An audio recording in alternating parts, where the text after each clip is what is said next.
Les visites des candidats à la primaire de la droite et du centre se poursuivent dans notre région. Nathalie Kosciusko-Morizet était en Savoie aujourd'hui, où elle a notamment rencontré des professionnels du tourisme avant de se rendre sur le chantier du Lyon-Turin. Visite suivie pour nous par Bernard Portugal et Dominique Sommet et Jean-Pierre Ardito. La pluie et même quelques flocons ont accompagné la visite de Nathalie Kosciusko-Morizet cet après-midi en Maurienne.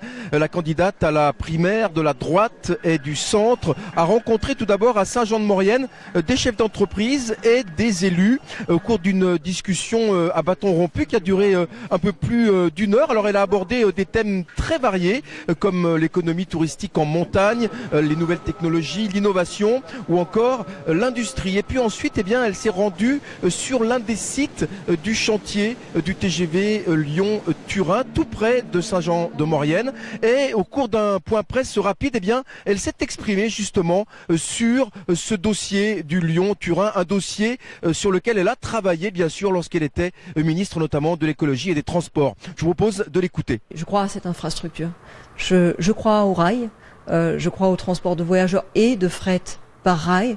Alors évidemment, c'est des chantiers de très long terme, c'est des chantiers très lourds, mais je pense que ça vaut le coup et que c'est le rôle de l'État parfois que de savoir guider ce genre d'investissements qui évidemment peuvent pas être portés par des intérêts privés. Par ailleurs, je crois qu'on s'était bien débrouillé en termes de financement à l'époque, chacun s'en souvient. Il y a des gros financements européens, il y a un important financement italien. Bref, je suis heureuse d'aller visiter ce chantier auquel j'ai participé en quelque sorte à mon modeste niveau.